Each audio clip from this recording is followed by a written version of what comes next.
Hello, Hockey World. Today is Tuesday, April 5th, 2022. I'm Russ Cohen from Sportsology. And I'm Michael Lagello, and this is the Hockey Buzzcast here on HockeyBuzz.com. Go ahead, Russ. All right, so we have a couple special guests here today. They've written a book, When Hockey Stops. It's Lee Elias and Christine Casciano-Burns. How you guys doing? Doing great, man. Yeah, thanks for having us on the show today. It's exciting to be here. Anytime. It's a hockey show, and somebody suggested your book to me. They showed it to me, and I liked it. So yeah, we're happy to do this. But Lee, we're going to hit you up first because you're a hockey coach and you coached in Great Britain, and give us an idea of what that league's like. Yeah, absolutely. It's funny you mentioned I'm actually flying out there this Thursday night on a red eye to join with a team for their playoff run. It's funny. I ended up in England because primarily my wife served the United States Air Force. And we got shipped over there. And as a hockey coach, I'm always looking for work in hockey. And to my surprise at the time, not only do they have a pro league, they have two pro leagues over there in a highly competitive market with former professional hockey players in the league.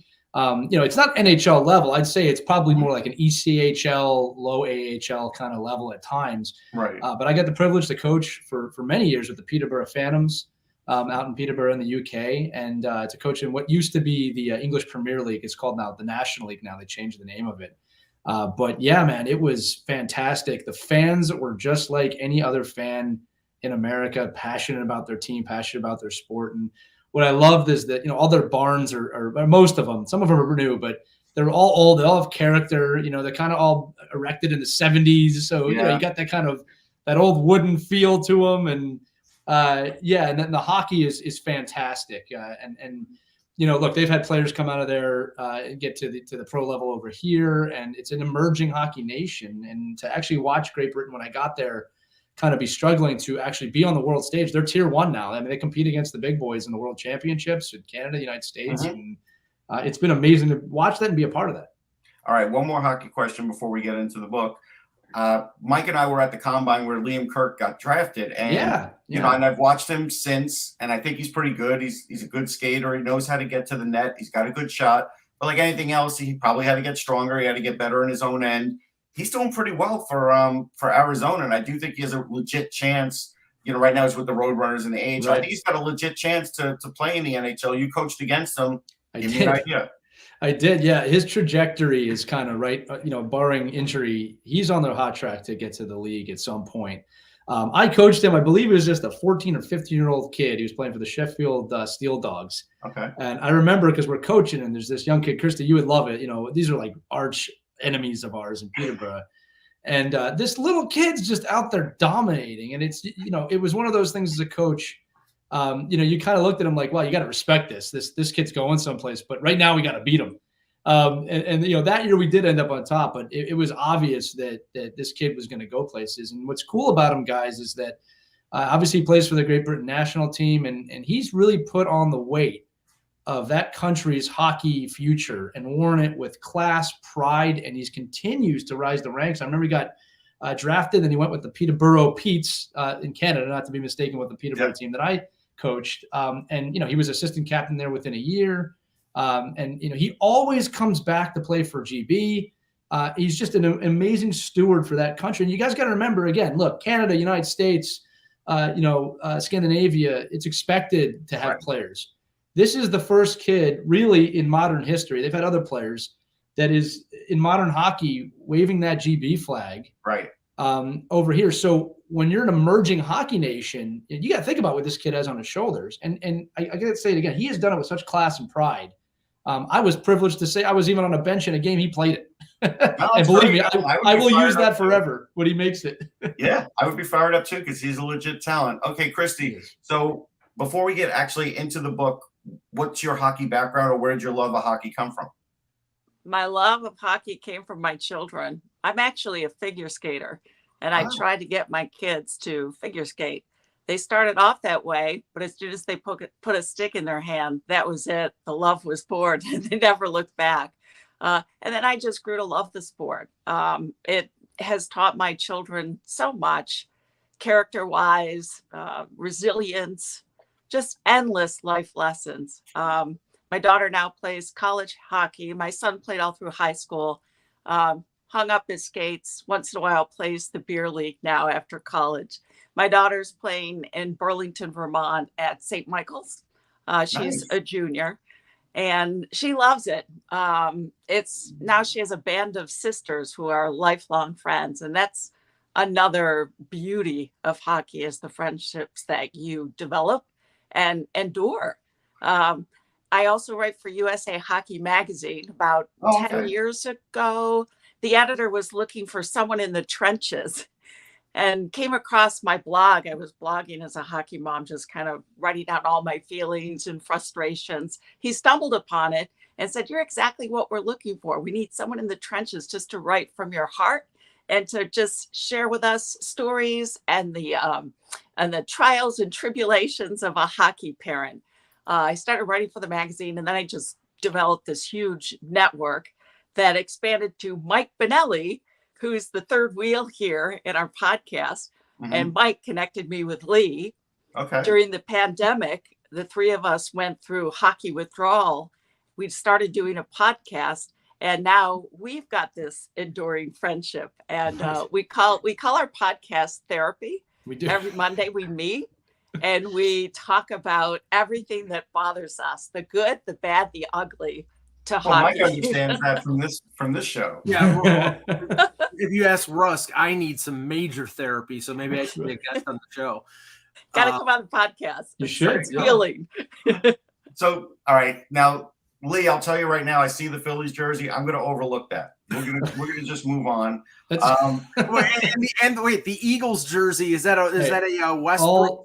Yeah, it is. That's Westbrook. All four Philly teams are represented. I'm okay with Westbrook. I don't like the Eagles one bit, but it's okay. They don't like you either, most likely. Wherever you're from. No, you don't. I'm a Jets fan. The Eagles fans do not like Jets. Russ, let me tell you something real quick. Nobody hates Philly sports more than Philadelphia sports fans. No, I get that. There's nothing you can throw at us we can't handle with that. I know. Just to let you know, if Gritty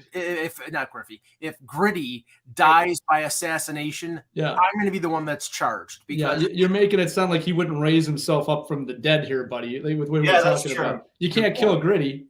Sure, it's true. Let's try. The costume will live on, and you touch Gritty, the fanatic will be right behind you. Wait, I have no problems with the fanatic. The fanatic probably wants him assassinated. I actually like the fanatic. He's in one of my books. I have no problem with the fanatic. Greatest mascot in sports.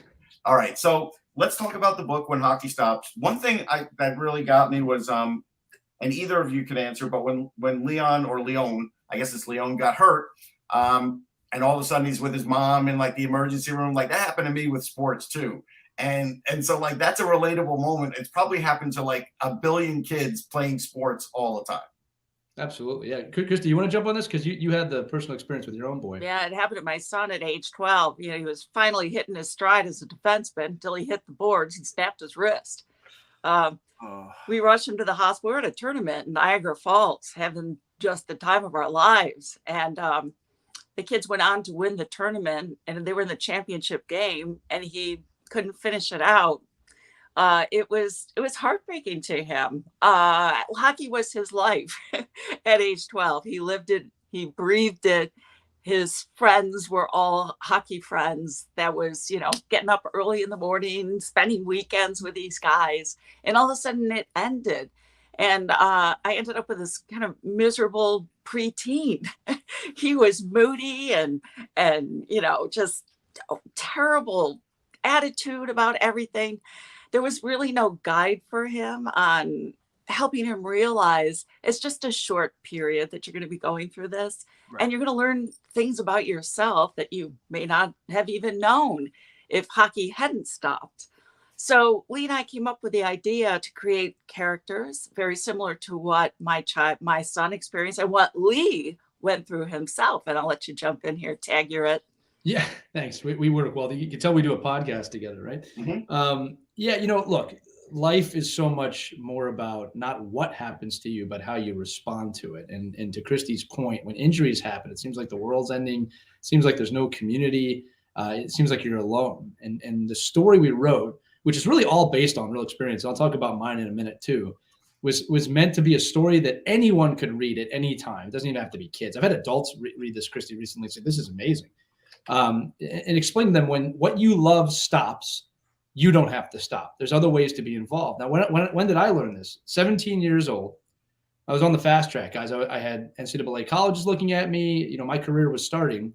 And I had a massive. Were you a finesse player or a gritty player? Because I see the hat. So I would have been a power forward in the late '90s. That's what I would have been. Different era, but yeah, a power forward was like I like to call myself. John LeClaire. There you go. We all wanted to be Lindros back then, but I'll take LeClaire any day of the week. He cleaned up about 50 Eric Lindros rebounds a year. Oh yeah. But I was 17 years old, and in the third game of the year in high school, I tore my left shoulder horrendously. And I knew right then it was out. And I'm like, that's the end of the season. Because I had been popping it before, but this time I knew. And so surgery was scheduled. Season was over. That was it. Your senior year is gone. And, I went through the normal feelings of depression and things like that. But I realized quickly, like, hey, what can I do to stay involved? So I volunteered to coach with my coaches or help my coaches. I wrote for a local magazine in the era, which you guys are probably familiar with at the time. I wrote a whole series about my recovery. There's no YouTube yet, but I went to my Suncoast videos, my local video stores, and I rented VHS tapes. Right. I did everything I could to stay involved. I think, and Christy, I've been saying this, and I think it's true. I think there's a good chance I'm not a coach today, and I'm not living a life in the game today if that doesn't happen. Now, did I want it to happen? No. Could I reverse it? I don't think that way. I look at it like it did happen, and I found the resources to stay involved in the game. And that's what the purpose of the book is that whatever you love, hockey, baseball, football, soccer, basketball, anything in between, fishing, art, doesn't matter. When what you love stops, there are still ways to be involved. And if you're passionate about it enough and you love it enough, you'll find ways to stay involved. And that's what our character's journey is in the story. Or if, like in my case, I did not have the ability to play. I mean, as much as I wanted to play, right? My older brother played hockey. I just was an absolutely terrible skater. I my weak ankles. I'd fall all the time. I said, "Forget this. I'm a fool." When his games were being played, I was the water boy. I was the guy who was opening up the door to the bench. And then I got into hockey and I started keeping stats and I started, all the things. Right. And that led me to what I'm doing right now, which is I'm a podcaster, I'm a writer, I am a reporter. I mean, you find your own path. Mm-hmm. And if it's something that you love and that passion carries you forth, that's all that matters, really. 100%. Yeah. Now 100%. I understand too, like when in this book, Leon, you're basically at that point where he's injured, the coach keeps him in the game by helping him out behind the bench and everything else. And, I guess that does speak to like a good mental health moment because now he's no longer in turmoil. He's not missing the game. He's still involved. And that's a good message for everybody. Yeah. Mental fitness and help. That was really helpful for my son too.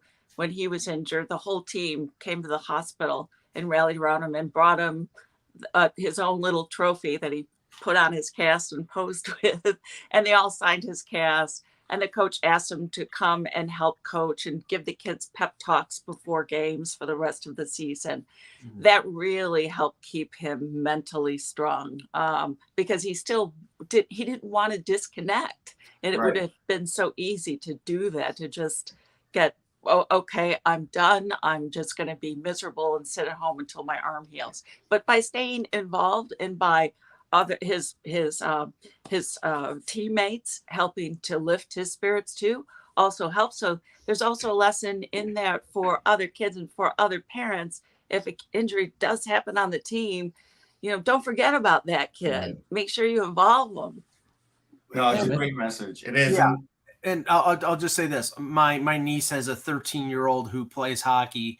And they play hockey locally. They travel and do tournaments and things like that.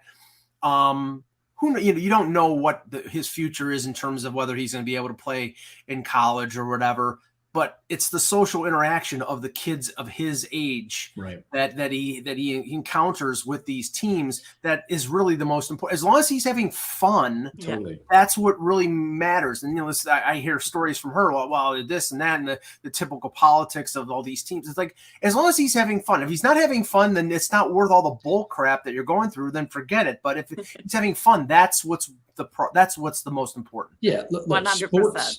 sports and activities are meant to be a vehicle for your growth as a person. It doesn't matter whether you make it or not. If a kid has a dream, you got to support the right to have a dream for sure. But it's the life lessons you learn throughout playing sports or being involved. Like I said, I love, Michael, you said you were a team manager and you did those things. Like that's part of the team as well. And as you said too, Russ, look, mental fitness was a major part of the story. We wanted to bring it to the forefront. There's a stigma surrounding that, and we're trying to break that. And our story supports that. And again, look, you're not alone. If you're going through a tough time, I know you might feel alone, but you're not alone. Hey, your podcast would have been great for me when I was growing up because I was going through that with a family member, and I had no idea how to cope with it other than, bug my dad a lot and talk to him about it. And it was a different era, though. It's a different era too, Russ. Yeah. Like the stiff upper lip mentality was around for a long time. And look, there were times in history we needed that. But look, we do this in pro sports now. We really pay attention to our athletes and what they're feeling and what they're thinking. Because if they're not mentally fit, their physical fitness doesn't really matter. You need both of them to really be a champion. And we hope we champion that with the book. No, that's great. Listen, everybody should get the book. Tell us where to get it, where to find you guys, because I know you guys are signing in some places. Yeah, absolutely. So if you want a signed copy with some extra gifts, check it out at whenhockeystops.com. Other than that, it's available literally wherever books are sold: Amazon, Barnes & Noble, Target, Walmart. Whatever your preference is, you can find it there. And then Christy and I love speaking to students, love speaking to schools. We'll speak to elementary schools, read the chapter. We give a great presentation on mental fitness. So if you're interested in that, just head over to whenhockeystops.com, hit the contact us button. We'd love to speak to your kids or your students or your team. All right. And Christy, I may hit you up for Syracuse Mets tickets because I haven't been up there yet. So we'll see. Oh, I've got a great in there for you. So whenever you want, you come on to Syracuse. We'll show you a good time. We'll take you out to Dinosaur Barbecue for some lunch. All right. I'm coming then. I'm coming. I'll come back. Yankee fans are not allowed. No. As long as they're playing Scranton Wilkes-Barre so they can kick their ass, that's great. But listen, thanks for coming on, and we really appreciate it. Have a good day. Thank you for having us. Appreciate it. All right. That was good. That was good. That was really good. I mean, the information about Liam Kirk was really valuable. Everybody should buy the book. I think it's a great book. But also the Liam Kirk stuff, that's a guy a lot of people don't really know about, Mike. I mean, even in Tucson, who the hell's watching Tucson games regularly? Well, right. I mean, I looked at he was over a point per game in the OHL. That proved that he's got talent. He's only played 8 games this year with. He might have had an injury or something. Yeah. So, but yeah, I mean, they clearly see something in him, and I mean, it could be a Michael Bunting situation where he plays 2 or 3 years in the American Hockey League. And I don't know whether the stats on him in terms of his size, they had him at 6'1", 157. He's big. He's probably bigger now. Yeah, but he'll have to fill out and get stronger before. Yeah, but there's raw ability there. So yeah. All right, let's start with the news of the day. It just came out about an hour ago that Ryan Getzlaf is going to announce or has announced that this will be his last season. He's going to retire at the end of the year. Now he played, I'm just counting here. He's played 10, 15, 17 seasons for. I'm officially old, Mike. My first draft was 01. He was in 03. That was the greatest draft in the history of drafts, I think, or at least top 3. And now this guy's retiring. And he was part of that, the what they call the greatest world junior team ever. That 05 team with Phaneuf and Crosby. Now the thing is, he's had a great career. Yeah, there you go. Thank you, Justin Pogge. He's had a great career. He has over 1,000 points. He's got a Stanley Cup. I believe he has 2 gold medals. Yes. But if you look at his stats, and I'm sure this discussion is going to be happening. He's already having it on Sirius. Yeah. So 1,150 games. 282 goals, 731 assists, 1,013 points. Is that good enough to be in the Hall of Fame? No, it's not. He's a terrific player. I get Ducks fans would really want to see him in the Hall. He's one of the best players they've ever had. He's definitely their best homegrown player they've ever had. Right. I mean, that's definite. He's passing the torch to Trevor Zegras, which is terrific. The fact that we talked about that earlier in the year, that was a good thing that Zegras is going to have that year with Getzlaf. We kind of figured this might be it for Getzlaf, and he's had a great year.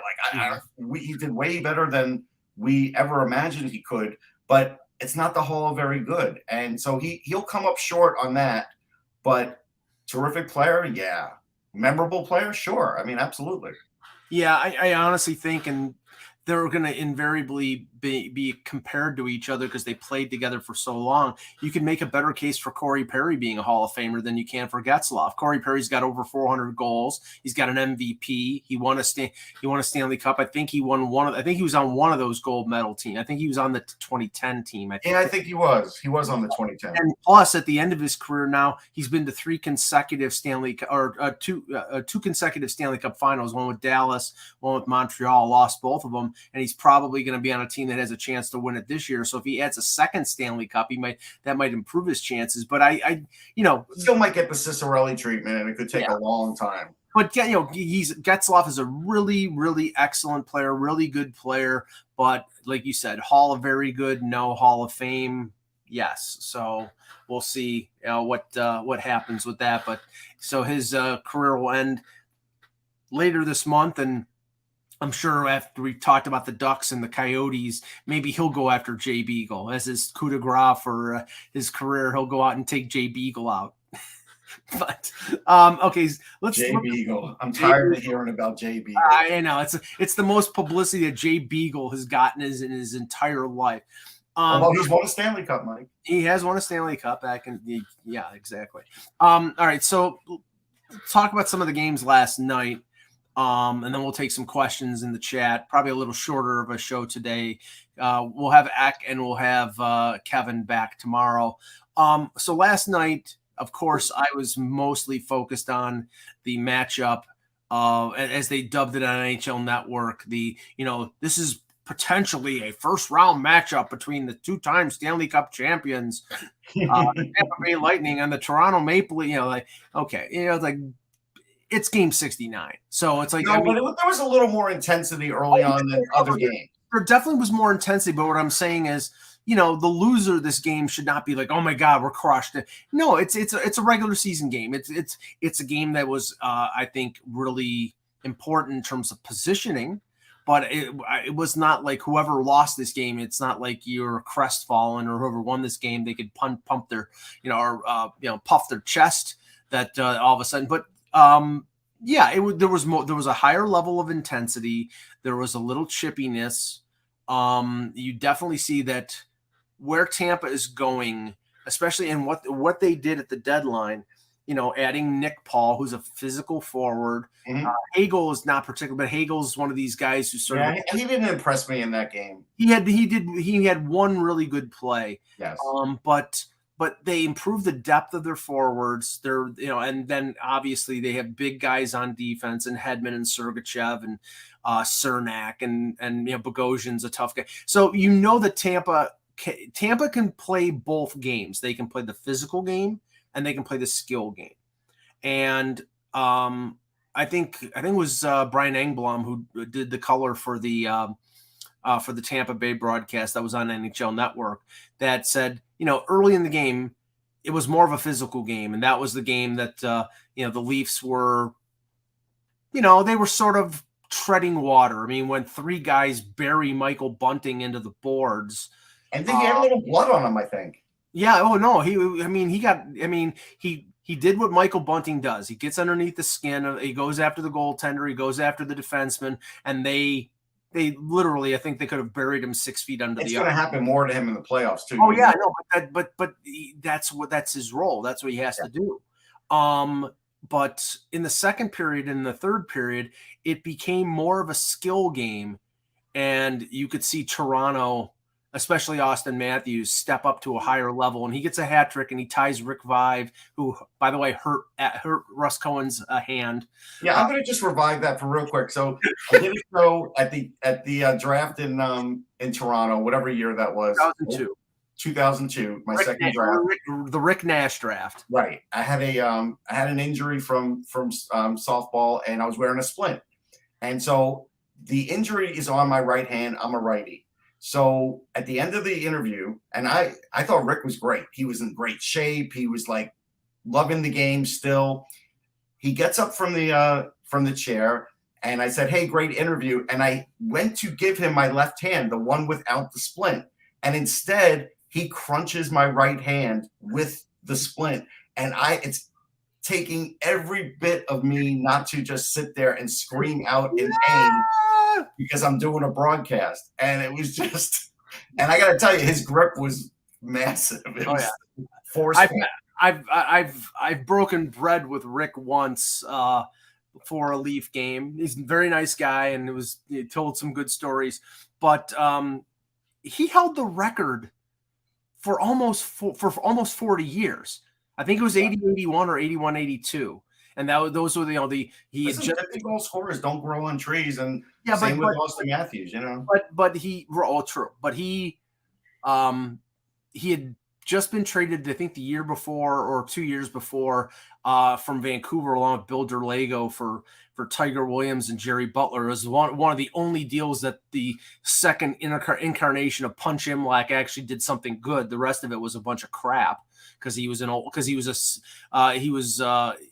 was carrying out the bloodletting that Harold Ballard wanted on the Leaf players who were represented by Alan Eagleson. So it was a purge. But Vive was a really great player for them for about 8 or 9 years until he got traded to Chicago. And, he scored consecutive 50-goal seasons.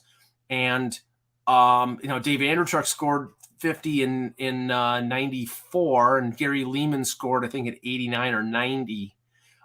So, there have been only 4 50-goal seasons in the Leafs history. And that's 100 years. Yeah, I mean, similar to the Rangers. I mean, it's again, 50-goal scorers do not grow on trees. They don't. And to see what Matthews is doing is great. The one thing, Mike, that I had said on Sirius that I think the Leafs are able to pull off now that they weren't able to pull off last year is Giordano has at least solidified them to the point where, especially on the PK, it's really like that extra little physicality and clearing ability that I don't think they had before. So now if they feel like, and I do think Tampa was trying to keep the score down early, trying to be very physical. When that sort of waned and the Leafs offense turned on, the Leafs might be able to try and turn on their offense a little more, even in the playoffs, knowing that their defense is a little better than last year. So it doesn't mean they still will win, and doesn't mean you still won't be miserable when they lose. But I'm just saying there's that little – I'm giving you that little glimpse, and, that's it. Yeah, well, I mean, I'll just say this. I think Giordano – in the span of 4 or 5 games has really stabilized them on the blue line, especially, I thought Timothy Liljegren was having a good year before the trade when he played with Rasmus Sandin and at times when he played with Jake Muzzin. It was only when he played with Riley where he was sort of, Riley was jumping in and he didn't know where to be the hinge on that defensive pairing. Liljegren is not ready for top pairing minutes, but I'll tell you right now, the way he's playing right now, it's not a guarantee that when Muzzin comes back, which is tonight, that Liljegren is going to be the one stepping out of the lineup. No, he's played well. I can make an argument to keep him in there. I mean, I like the way he skated. I think he plays a little bit of a tougher game than when he was a rookie and really just getting into being a pro. He's good. He's not the offensive threat that we maybe thought he was going to be draft-wise because they changed his game a little. But I think the change is good.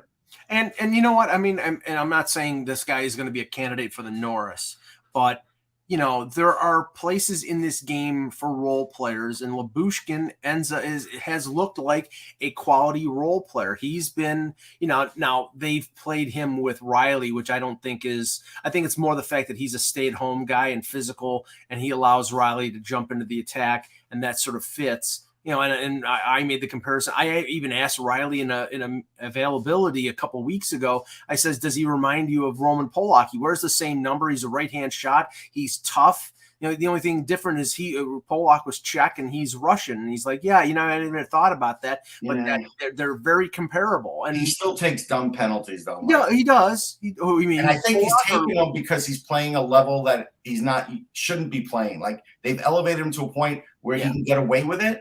But I think you'll see those occasional stick penalties because he's just a little bit behind against top talent. I think he's a 4 or 5 or a 6, and right now they're playing him. He is a 4 still. They consider him a 4 or 5 or 6, but he's playing with Riley, and Riley just plays extra shifts. So it's, and Muzzin's supposed to come back tonight against Florida. At least that was the preliminary indication. So we'll see who sits out and how he plays. And if they get Muzzin back along with Giordano, then their defense is leaps and bounds better than it was a couple years ago. Other games last night, the Bruins keep pace with the Leafs. They're only 2 points behind Toronto, and now they were tied with Tampa Bay with a 3-2 overtime victory over the Columbus Blue Jackets. And of course, front and center in this game was Brad Marchand being Brad Marchand, but hitting Andrew Peeke with a check along the boards, but it was more a check up high on his head, and Peeke left the ice, came back a little later and gave a little shove to Marchand. But, this is a bulletin. Like you're not going to expect Brad Marchand, especially when it gets to the playoffs, you expect him to be cheap. He's always going to be cheap. It's a question of whether the league holds him accountable or not. It's one of those things now where I feel like the calendar has turned and refs are now in playoff mode. So now that hit that may have been called dirty in October is acceptable now because it's going to happen at least 3 times a game in the playoffs. Now, it's one of those hits where Marchand is a master of this. He knows exactly what to do because he really doesn't leave his feet, but he hits him hard enough. He's going to slam his head against the glass. Right. He doesn't care about that. The puck was already gone, and it started to go the other way, and it led to a goal, right? And this is what Marchand can do, and he knows he can get away with it right now. And I can't, there's nothing you could do about it. So it's like we could bitch and moan, but it is a clean hit. And he had Peeke sort of falling along the boards, and that's why it was head contact, because with him falling, because Peake's a bigger player than Marchand is, he's hitting him high, but he's not hitting him jumping up. He's hitting him high because Peeke is falling. So yeah, he knows everything that he's doing. Everything is calculated when it came to Marchand. He's a master of disaster is what he is. Master of disaster. I think that was Muhammad Ali. Apollo Creed. Yeah, thank you very much. He stole it from Muhammad Ali. He said that once. Exactly. Yeah. All he needs is the red, white, and blue polka dotted, anyway. By the way, I liked Apollo Creed better than Rocky. I wanted Apollo Creed to win every time. Yeah, but you hated Rocky because he was from Philadelphia. No, it's not why. That is not why. I love the movie. We all got pumped up. Me and a good friend of mine woke up the next morning at 6 a.m. We started jogging. We did all of that, even though that run across the city is total garbage, because that run would be like a 10-mile, 15, 20-mile run. What they kept showing as far as in Philly, he didn't do that run. That was movie magic. But at the end of the day, I wanted Apollo Creed to win because he was the better boxer. Rocky sucked.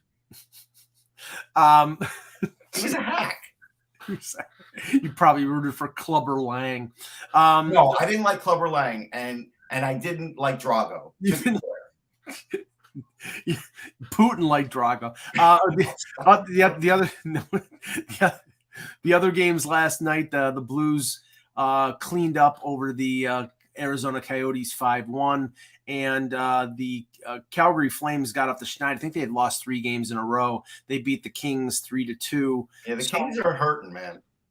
Well, they're probably going to make the playoffs, but they're probably a first-round exit if they do. It all depends on the health of Doughty. I don't think he's coming back. Like that's what they're treading water right now. Right now, as the races stand in the West. For the record, to answer Esmir, I did root for Thunder Lips too. Okay, go ahead.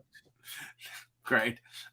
Colorado is running away with the Central. So right now it looks like a Minnesota-St. Louis first-round match in the Central. Calgary is a 5-point lead on LA now. So it could be LA Edmonton. It could be LA Vegas. It could be, I still think Edmonton's going to be the team when the music stops. That's not going to be it. Could be because of the goaltending. Like we said yesterday, if they had upgraded in net and they just had 3 more wins, imagine what 6 points would do for them. Well, yeah, I mean, I keep making that argument with Toronto. It's like if they had beaten Buffalo, Arizona, and Montreal, 3 of the worst teams in the league at the time that they played them, they'd be leading with the President's Trophy. They'd be winning the President's Trophy right now, right? And instead they're 7 points behind Florida. So right now, if the season ended today, Florida would win the Atlantic, and it would be Toronto-Boston in the first round. But that's an easy win for Toronto, Mike. Oh yeah, jeez. I wrote about this yesterday. I said Toronto, the only team that of their potential, because right now it looks like they're not going to play Florida in the first round. The only team of the 3 potential matchups, Carolina, Boston, and Tampa, that they are more talented than is Boston. And it's slight, but the psychological disadvantage they are against Boston.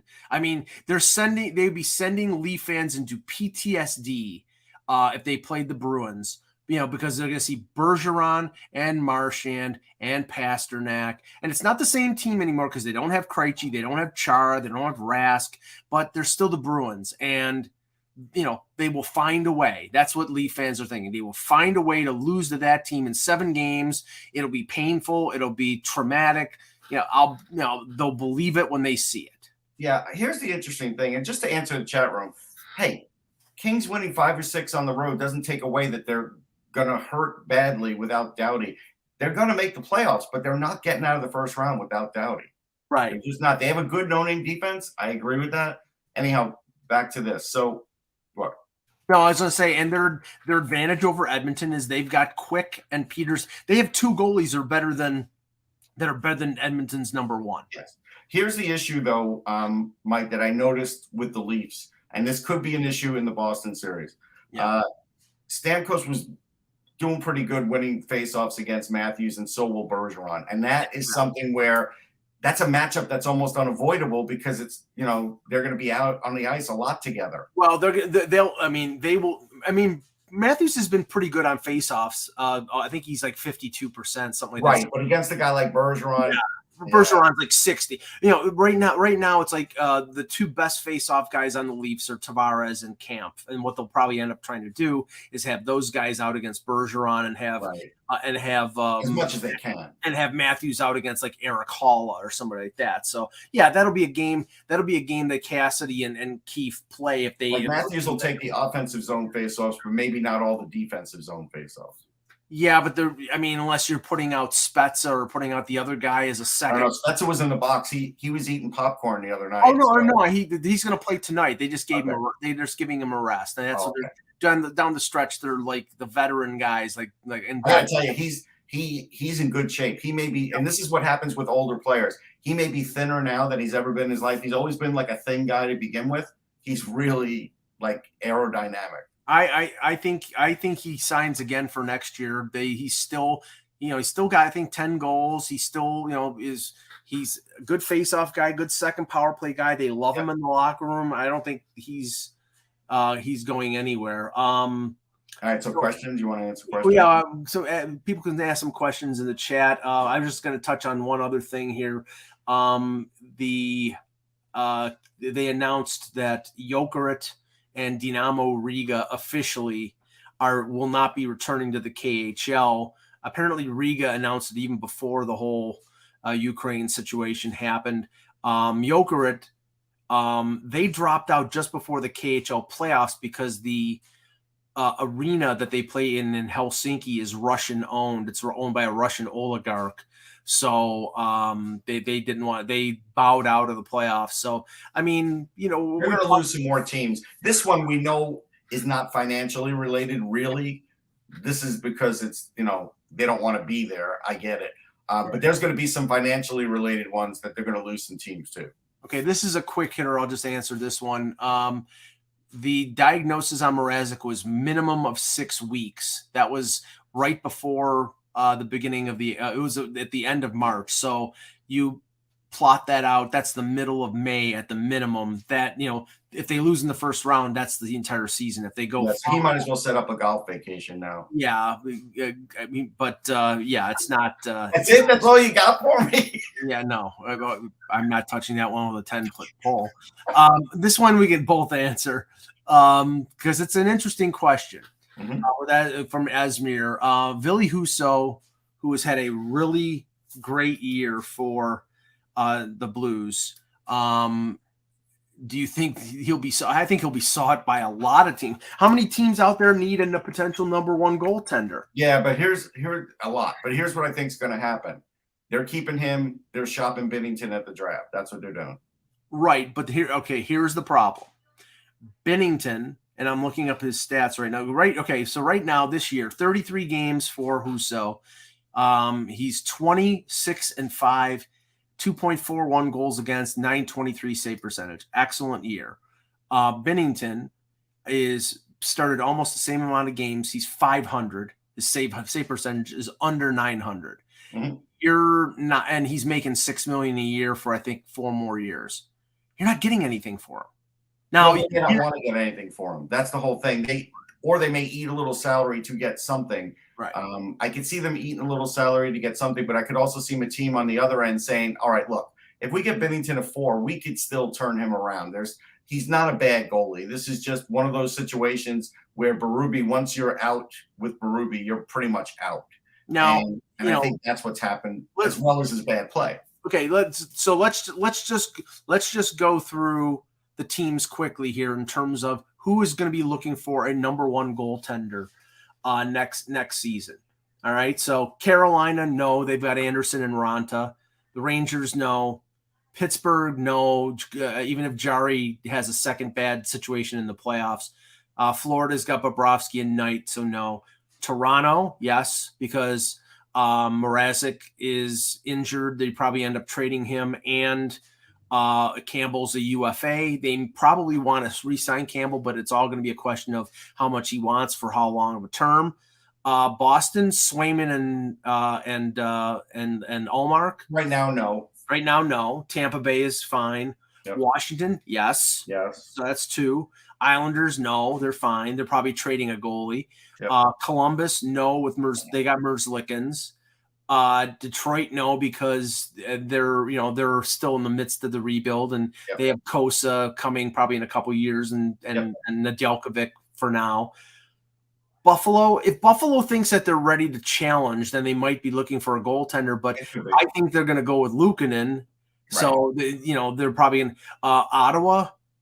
I don't know the direction. No, because they like Gustafsson so far, at least. And they have the albatross of Matt Murray. Now, are they going to buy out Matt Murray? No, probably not. Well, I don't know. I mean, and now I don't know what the philosophy will be now. And Matt Murray has some injury issues, so I mean, we don't know whether Philadelphia, Carter Hart, no. New Jersey, sure. Montreal, we have to say no until we know what's up with Carey Price. Okay, in the West, Colorado, yeah. If they lose early, I'm gonna say no. They're not gonna. He's on a multi-year deal anyhow. So Kemper's a UFA.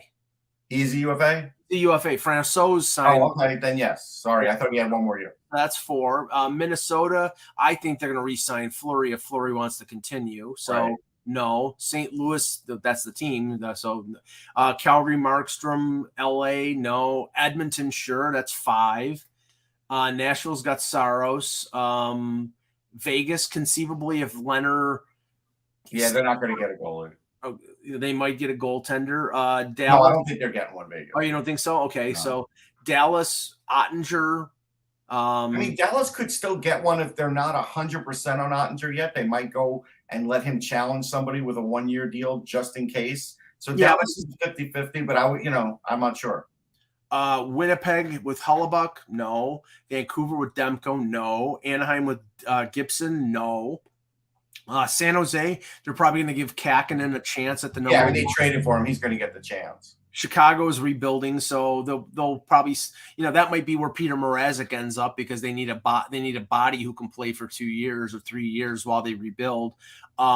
Seattle, they signed Grubauer. Arizona, they signed Vejmelka. So that's 5 teams. One of those 5 teams could be the destination for a guy like Binnington Yep. or a guy like Husso. But okay, and here's the other question: does Husso, after 1 year, he's 27 years old, what does he get in terms of a contract, and how much? He gets like the Georgiev deal.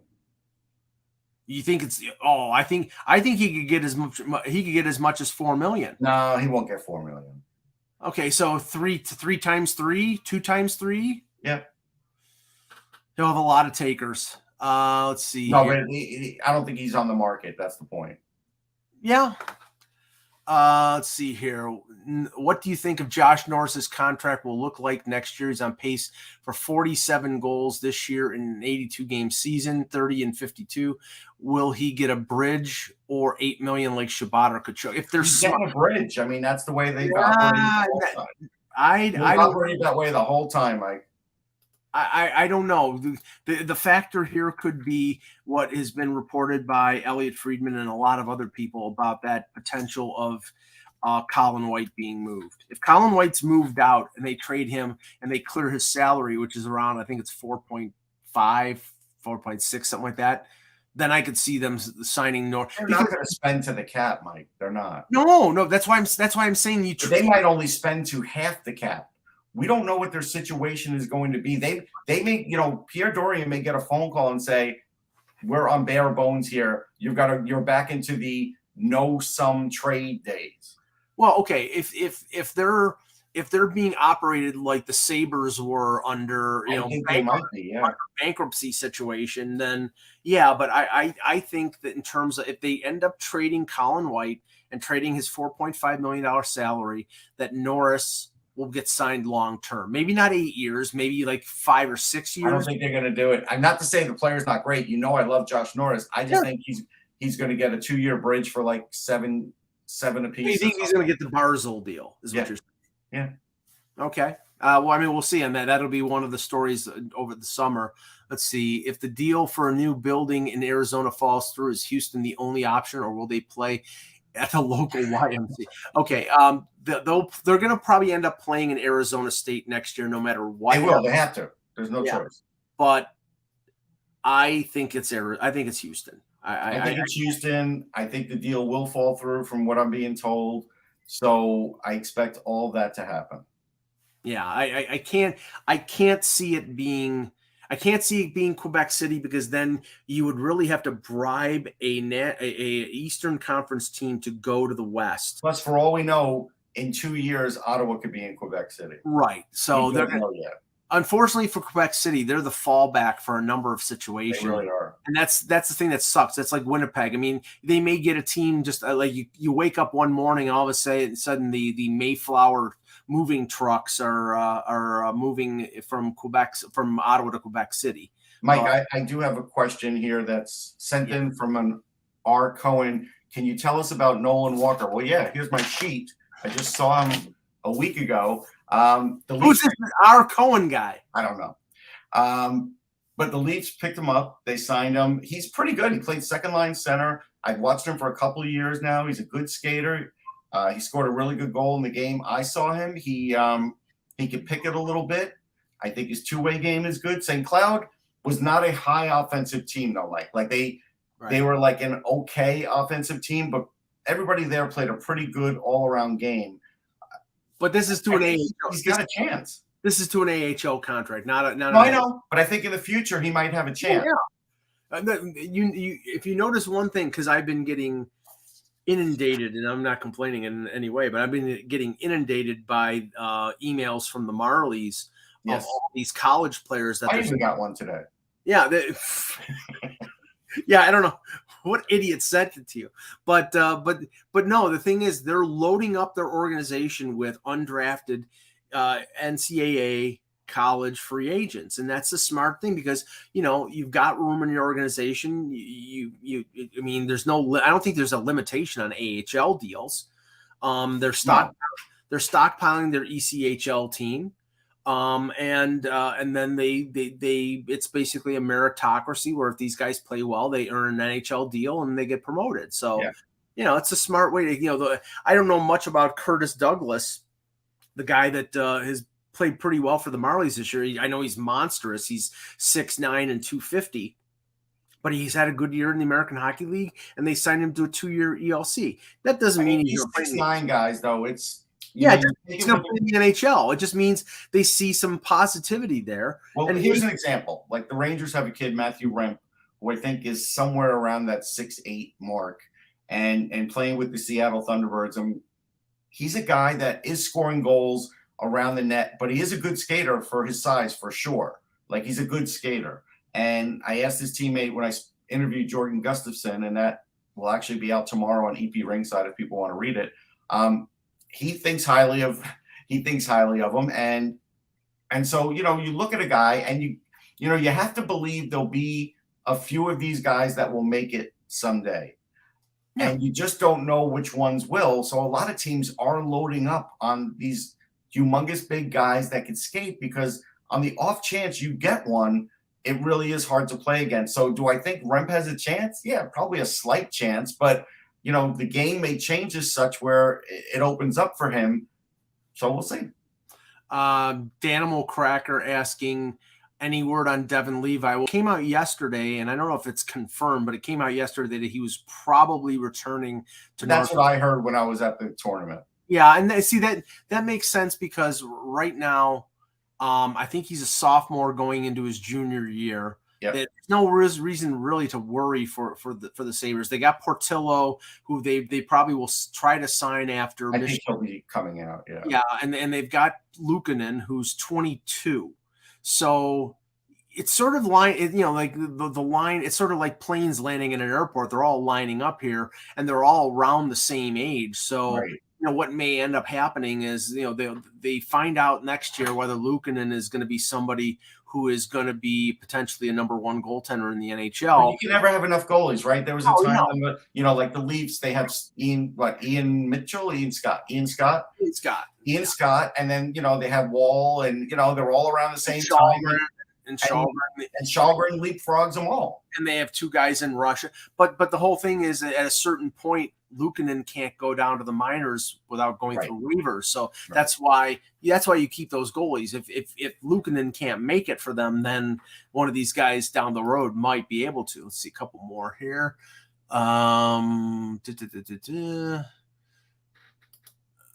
Okay, Monahan to be bought out. Any value in a trade? Of course, Monahan has value. What are you talking? He has a lot of value. All right, look. Unless the hip injury is chronic and it affects his speed, they'll be interested in him. Games that I've seen Monahan play, I believe he could still play. I believe he doesn't play well in Darryl Sutter's system, and I believe Sutter just buried him as a result. And that's what I think has happened here. I think a change of scenery would do Sean Monahan a lot of good. We'll see what Randy thinks, because that's really the only opinion that matters here, right? Yeah, when it comes to Calgary. I mean, I was being facetious, but anyhow, go ahead. Speak of the devil, Randy, are the Leafs going to sign Ho-Sang? Not this year, obviously, but I think they're going to sign him in the summer, because the reason they didn't sign him after the Olympics or before the deadline is because then he would have to clear waivers, right? And they were going to lose him. He's having a good year, not a great year, but a good year. I think they'll reward him with a 1-year NHL deal. I think I would. I mean, why not have him as a depth guy? Like, I do a lot worse. Right. Now is he going to make the NHL, or is he going to make the Leafs roster? Well, he's got the skill to. I don't know. Although I will tell you this, Abruzzesi's fit in very nicely. Yesterday, you could see the speed. So whoever said he wasn't fast, somebody told you he wasn't fast. Someone on hockey, I can tell you that. No, someone on Sportsnet on a morning radio show said that Matthew Nyes was basically the best thing since sliced bread, and Abruzzese was a power play guy and average 5-on-5. And what I've seen in 2 games. Obviously, the first game against Philadelphia was sort of a feeling out process. It was a feeling out game. I didn't see a ton out of him that game. But against Tampa Bay, with him elevated in the lineup because Nylander was sick, he was playing on the checking line with Kampf and Engvall. He had 2 scoring chances. 2 really good scoring chances. Almost scored his first NHL goal. He was not shying away from the physical going. I think his speed was good. he blended with those guys very well. Like it was a good showing. Yeah. So, but getting back to host saying, I mean, okay, he's 26 years old. Currently, he's 15 goals in 38 games with the Marlies. I think he earns a 1-year NHL deal. Yep, I agree. And a chance to make the team. Remember, they're probably going to lose McCabe in free agency. Or if they don't lose McCabe, if they try to sign McCabe, they're probably trading Alex Kerfoot. And you know he's going to play when they play the Islanders. You know that. Yeah, if they play the Islanders later this year. If he was on an NHL contract, they would call him up for that. Oh, absolutely, they would. They'd put him on the line with Tavares, and they'd try to stick it up their rear end. Look, is there a little bit of heat between Lou and Dubas? I believe so. No, they love each other. Come on, us. You know better, Mike. They love each other. Yeah. So okay, we'll end it there on that lovely note. Thanks to our guests, Russ. Lee Elias and Christy Casciano Burns. Yes, better you saying them than me. We'll be back tomorrow with Kevin Allen and hopefully Eck for another edition of the Hockey Buzzcast. For Russ Cohen, I'm Michael Agello. Thank you for watching, and remember, without the buzz, it's just hockey.